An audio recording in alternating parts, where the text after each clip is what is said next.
I don't understand. How are you fighting for Kenyan music when all you do is bash and fight with our musicians online? How? How are you fighting for Kenyan music when you're celebrating when young event organizers have their event cancelled?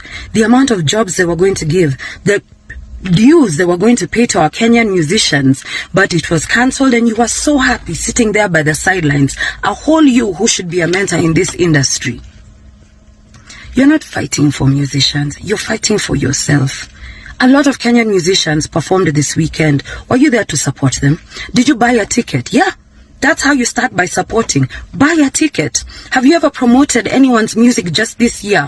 Or zako tu ni za kuingia online and tell them how you're the biggest and how you're better than them, how you're doing shows all over Africa?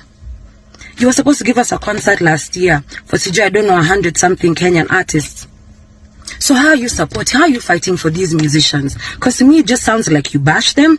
You always big up yourself. You're there to show how you're better than everybody else. When was the last time you bought a ticket to a gig, Eric?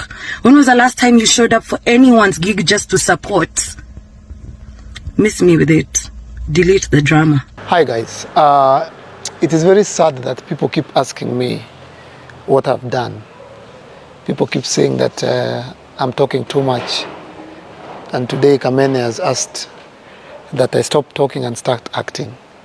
I don't know whether people are deliberately refusing to remember what I'm doing.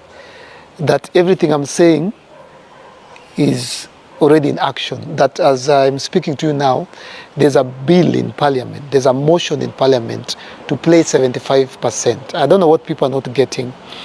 Do you know that in Nigeria, they play 80% of their own across all media? Do you know that in Tanzania here, they play 75%? Do you know that in Ghana, they play 90% of their own music? Do you know that in South Africa, they play 80% of their own music? And that is why they're doing great, because charity begins at home.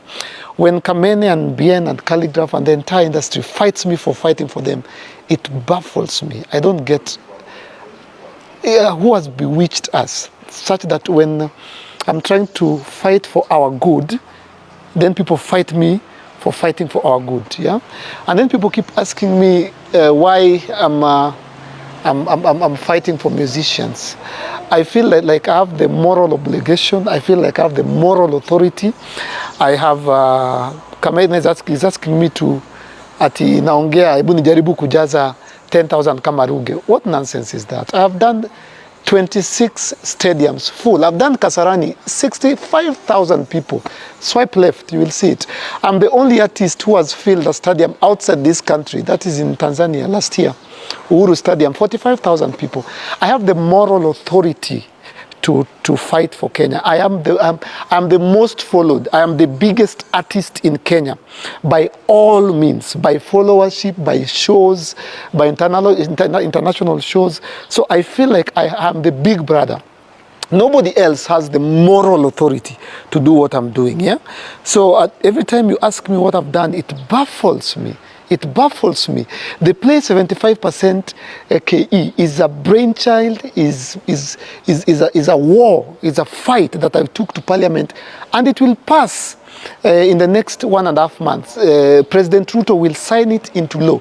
And then perhaps you'll start to see the results of what I'm talking about. What I'm saying is, artists, wake up. What I'm saying, Kamene, stop playing 90% of foreign and start playing 75% of your own. That is what I'm saying.